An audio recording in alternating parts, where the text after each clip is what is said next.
Bonjour et bienvenue. Heureuse de vous accueillir ici. Moi, je crois au fait qu'il n'y a pas d'hasard dans la vie. Alors, je suis certaine que si vous êtes ici, c'est que nous avions rendez-vous aujourd'hui. Mon nom est Chantal Binet et il me fait plaisir de vous accueillir à mon podcast Revenir à soi. Aujourd'hui, à l'émission, je pensais nécessaire de revenir sur le thème, justement, de revenir à soi. Mon souhait, c'est qu'environ chacune des épisodes dure une trentaine de minutes. Et je souhaite terminer avec ce que j'appelle place à la coach, où est-ce que je partagerai avec vous des questions de coaching. Pour moi, c'est un outil puissant pour vous faire réfléchir, vous mettre au défi, vous amener plus de perspective. On va faire ça dans le plaisir, bien sûr. Aujourd'hui, je veux vraiment comme revenir avec le thème de revenir à soi, puis un petit peu aussi de la genèse du podcast. Pourquoi? Parce que puis je ne veux pas m'attarder là au sujet du cancer pour tous les épisodes, c'est vraiment pas mon intention, mais comme c'est à la source de la création de cet outil de communication, ben, je pensais quand même vous mettre un petit peu dans le coup d'où ça vient. Donc, en 2021, j'ai eu le diagnostic du cancer du sein et on était en pleine pandémie et on était isolés aussi un peu partout au Québec.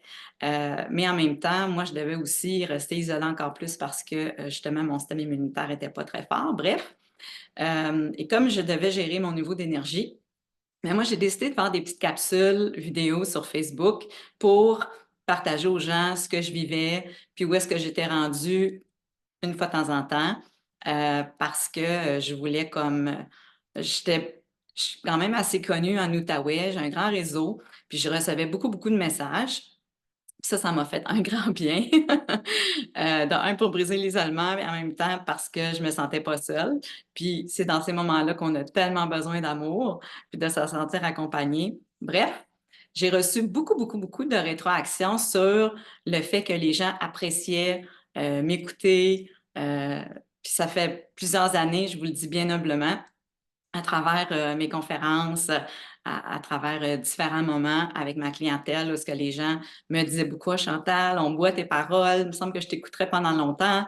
Bref, pendant la pause que j'ai eue, j'ai tout mis ça ensemble. Vous savez, c'est des grands moments d'introspection quand on est arrêté à cause de la maladie ou un accident, peu importe.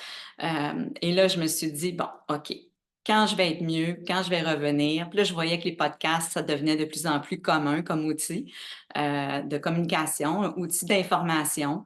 Je m'étais dit: «Quand je vais me sentir mieux, ça sera le temps de démarrer le mien». Et donc, nous y voilà aujourd'hui. Et pour moi, ça s'imposait, le thème «Revenir à soi». Pourquoi? Parce que bien sûr, la vie des humains se comporte de différents moments dans nos vies.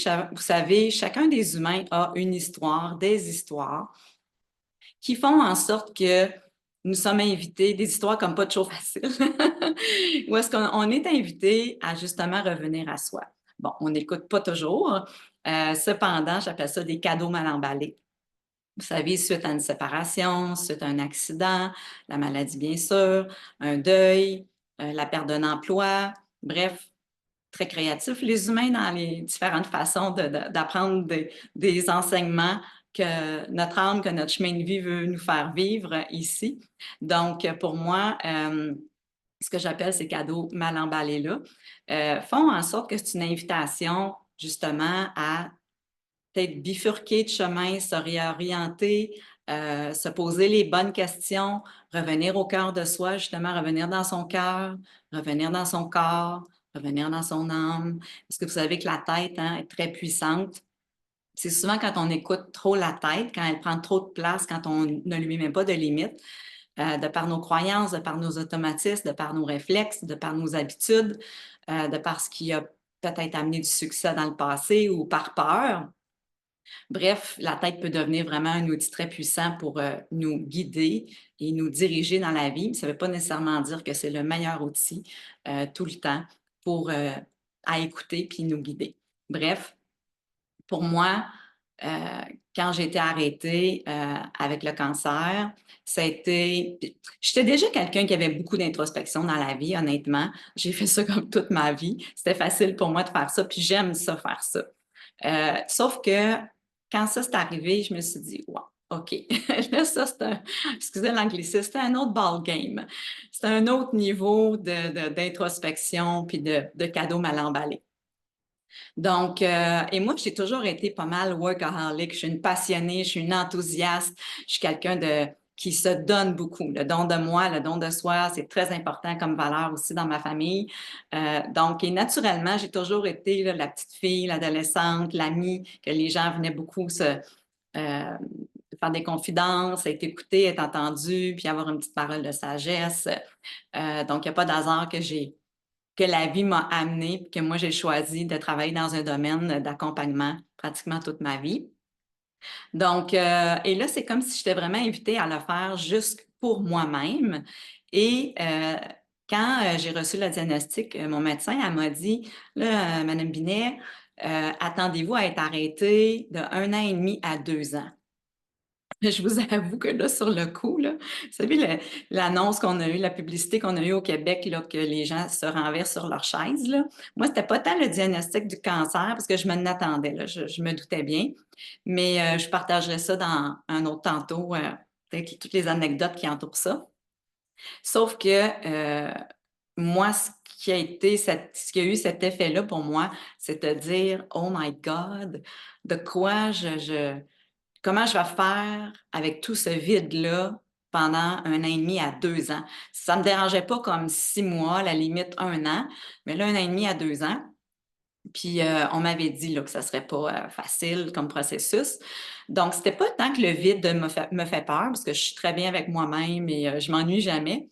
Sauf que j'étais tellement dans la joie de travailler, j'étais tellement dans ma passion, je faisais tellement ce que j'aimais que pour ça me nourrissait énormément d'être régulièrement présente pour ma clientèle, puis de faire, vous savez, je fais pas juste du coaching individuel, je fais aussi du coaching d'équipe, je donne de la formation, j'enseigne la gestion, le leadership, intelligence émotionnelle, communication, le coaching.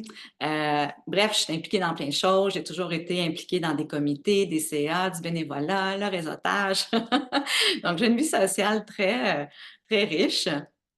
Et en même temps qu'on était en pleine pandémie, vous savez, c'est comme si vraiment là, tout me parlait pour revenir vraiment au cœur de moi-même et de, c'est comme installer un silence autour de moi en permanence pour, vous savez, quand on revient à soi, c'est que là, on entend toute la tête. On entend tout le bruit qu'il y a dans la tête, les pensées récurrentes. Ce qu'elle a besoin pour se sentir valorisée, se sentir bien. Ça ne le cachera pas quand on travaille dans un domaine d'accompagnement de l'humain. Notre paye, en tout cas, je vais parler en jeu, ma paye, c'était toujours que le fait que mes clients se sentent mieux, se sentent plus légers, se sentent plus en paix, rayonnent, allègent leur bagage. Bref, c'est très nourrissant et ça fait en sorte qu'on se sent bien sûr aimé, apprécié, valorisé. Donc, revenir à soi, je trouve que c'est des moments qu'on est invité régulièrement dans une vie à, à répondre à cette invitation-là parce que même si on est passionné, même si on est engagé positivement, même si ça nous nourrit, ça se peut que des fois, ça soit juste dans le trop. Et c'était mon cas. Quand je regarde, euh, avec le recul, en 2024, le rythme et la quantité qu'il y avait dans mon assiette, juste avant mon arrêt de travail, c'est fou, là. Je me demande même aujourd'hui comment j'ai fait pour soutenir ça pendant une bonne quinzaine d'années. Ça fait 22 ans, un petit peu plus de 22 ans maintenant que j'ai mon entreprise de coaching, de formation. Puis, c'était comme je le disais, c'était tellement passionnant, c'était tellement nourrissant que premièrement, j'ai pas vu les années passer, mais pour moi, je sentais pas tant que ça me demandait un effort. Par contre, c'est vrai que dans la dernière année, j'étais plus fatiguée. Et lorsque la pandémie est arrivée, puis que le gouvernement québécois a subventionné à 100% le coaching, la formation, je vous avoue que là, le téléphone a sonné encore plus. J'étais déjà occupée, là, j'ai dit oui à tout. Je venais juste de me divorcer à la fin de 2019. Et ça a été quand même un beau divorce, là. On a réussi notre divorce, mon ex-mari et moi. Mais là, je me retrouvais seule, donc j'avais comme vraiment beaucoup d'espace. Puis on n'avait pas d'enfants. Donc, c'est sûr que j'avais beaucoup d'espace euh, pour accueillir cette quantité et ce rythme-là de travail. Et donc, quand la pause est arrivée, je vous dirais que le 2 ans, j'ai comme eu un vertige. Puis, je me suis dit, bon, on verra. Moi, c'est ce qu'on me dit, mais on verra rendu là. Bref, euh, j'étais capable de lire, j'appelle ça comme ça, lire la vie. J'étais capable de voir que, dans le fond, j'étais invitée pour être euh, arrêtée, pas juste ralentie, là, mais vraiment arrêtée, être isolée. Puis revenir à soi, c'est de revenir dans son cœur, comme je disais tantôt, de revenir dans son corps, d'écouter ce qui est là. Puis parfois, la tête n'aime pas ça. Je vais utiliser le mot shadow. Tu sais, c'est aussi d'écouter le shadow, de voir le shadow. Donc, c'est côté plus d'ombre en nous. Puis, on n'a pas à le faire à se taper sur la tête et avec du jugement, mais c'est plus d'avoir à quel point, dans mon cas, j'étais très drivée par justement le rythme, la rapidité. J'appelle l'analogie un peu du TGV, là. J'étais dans un train à grande vitesse et moi, de me débarquer soudainement du TGV dans lequel j'avais quand même du plaisir.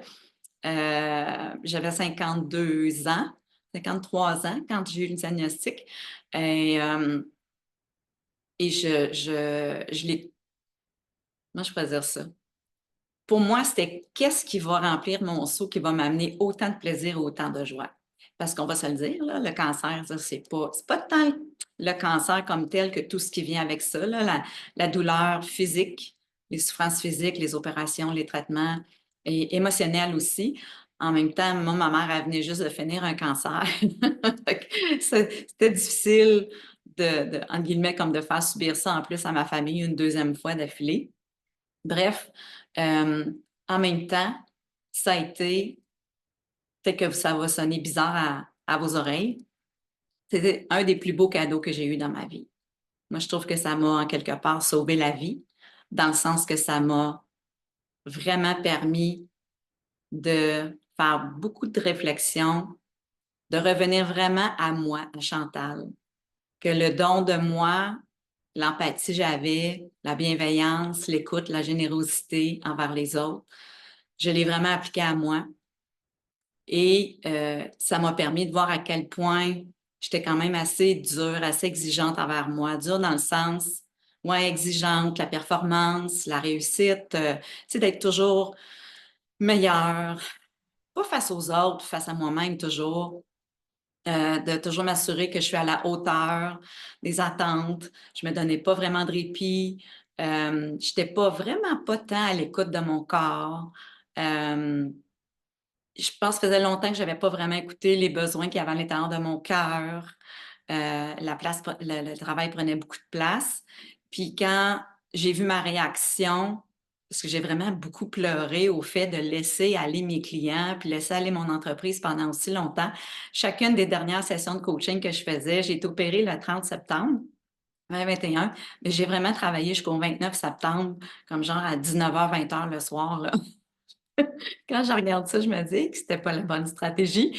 Mais bon, c'était qui j'étais dans ce temps-là. Puis ça me faisait tellement de peine, ça me faisait tellement de quoi de laisser aller tout ça, que quand je me suis observée après de dire, My God, j'ai vraiment, je mets tous mes œufs dans le même panier. Je savais que j'avais toujours quand même donné beaucoup d'espace au travail, euh, mais je pensais pas que quand j'enlevais ça, qu'il restait plus autant.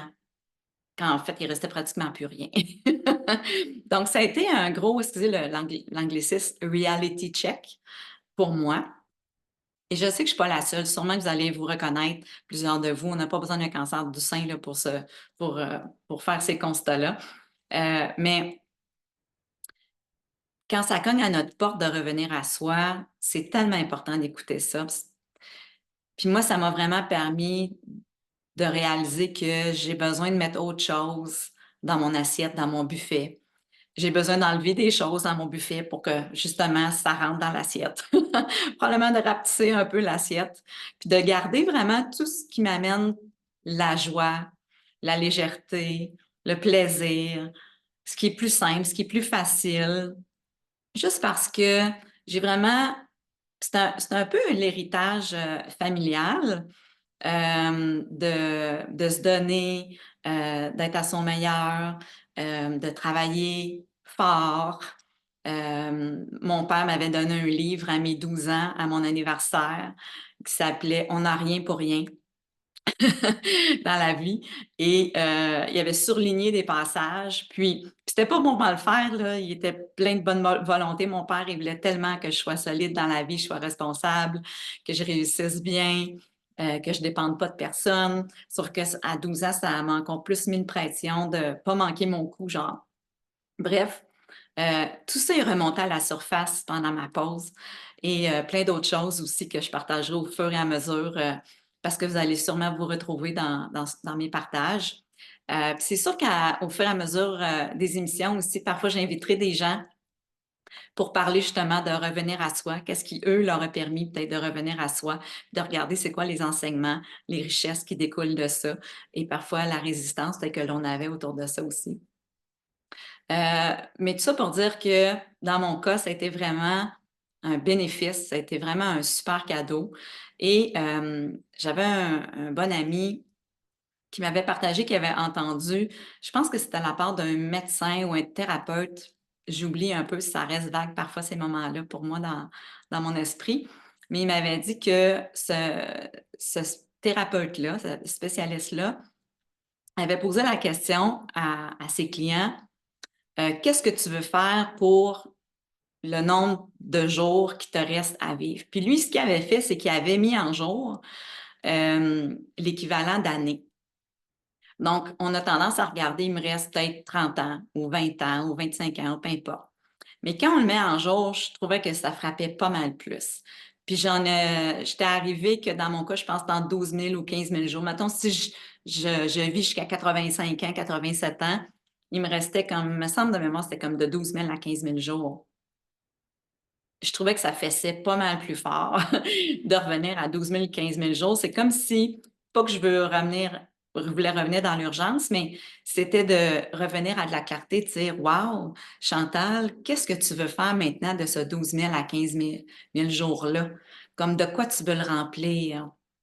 Donc, malgré les moments difficiles, ça a été vraiment un, un moment précieux d'avoir répondu oui à ce rendez-vous-là, de revenir à moi, de revenir au cœur de moi, pour faire une mise à jour de c'est qui Chantal aujourd'hui, c'est quoi ses besoins, c'est quoi ses désirs, c'est quoi ses valeurs. Il y a des choses qui ne changent pas tant dans la vie, mais il y a des choses qui évoluent. Puis quand on est dans le TGV, bien, parfois on oublie de faire des mises à jour, ou bien il y a une partie de nous qui est consciente de ça, puis il y a une autre partie de nous qui veut plus ou moins l'ignorer parce que c'est quand même grisant d'être dans le TGV. C'est plein d'adrénaline. Euh, puis, ça ne veut pas dire qu'on n'a pas de plaisir, mais en même temps aussi, ça use. Ça use à long terme. Puis pour moi, c'était clair qu'il était temps qu'on se dépose, puis qu'on revienne à ne pas être dans le faire, mais à être dans le être. Et le être, c'est pas toujours facile, spécialement en Amérique du Nord, où est-ce qu'on valorise beaucoup hein, la quantité, la rapidité, le dépassement de soi, la performance. Bref, c'est pour ça que j'avais le goût de créer un espace pour se déposer à toutes les 2 semaines, parce que je viens vous parler de sujets qui vont vous ramener à vous. J'ose l'espérer, c'est mon souhait, pour vous amener peut-être à faire un vol d'hélicoptère avec moi, d'avoir un peu plus de perspective, toujours sans jugement, et à la fois vous outiller, à la fois peut-être partager avec votre environnement ce que vous allez trouver qui va résonner avec vous, ce qui peut venir euh, peut-être de vous refocaliser et aussi peut-être de faire la paix, ramener plus de joie. Dieu sait qu'on a tant besoin de paix à l'intérieur de nous et autour de nous. Donc, pour moi, c'est qu'on se dépose en toute légèreté dans le bonheur, dans la joie, dans le plaisir. Et comme je disais tantôt, de terminer ces émissions-là avec des questions de coaching pour vous faire juste de repartir avec un focus. Puis, c'est comme ça aussi que je travaille avec ma clientèle. Donc, c'était naturel pour moi à la fin de chacune des émissions de porter mon chapeau de coach. Alors, donc sur ce, parce que je vois le temps passer, puis moi, mon défi, c'est toujours d'arrêter de parler parce que j'adore enseigner. J'adore communiquer, mais je veux que les podcasts durent pas trop longtemps parce que Dieu sait que notre temps est précieux aujourd'hui. Donc, place à la coach. Première question pour vous. À la lumière de ce que vous avez entendu aujourd'hui, où diriez-vous que vous avez besoin de ralentir? Deuxième question. Que voudrait dire revenir à la maison ou revenir au cœur de soi pour vous? Et troisième question. Quel serait un geste que vous pourriez poser dans les 2 prochaines semaines pour revenir? Alors, l'intention de ces questions-là, bien sûr, c'est pas de vous taper sur la tête si vous ne le faites pas. Encore une fois, c'est vraiment des outils que je vous partage pour, euh, pour venir faire un dépôt dans votre seau. C'est vraiment une expression que j'utilise souvent. Donc, moi, je vous laisse avec cette citation-là que quand j'ai vu ça dans le bureau de ma naturopathe il y a plusieurs années, ça m'a vraiment rentré dedans, puis ça m'a réveillée, qui dit « Prends soin de ton corps pour que ton âme ait le goût d'y rester ». C'est Gandhi qui a dit cette phrase-là. Et pour moi, ça parle tellement. Donc, pour moi, c'est comme une invitation justement à revenir au cœur de soi. Donc, je vous laisse sur soyez doux, soyez bienveillants et soyez fous de vous. Alors, à la prochaine. Je vous souhaite un beau 2 semaines.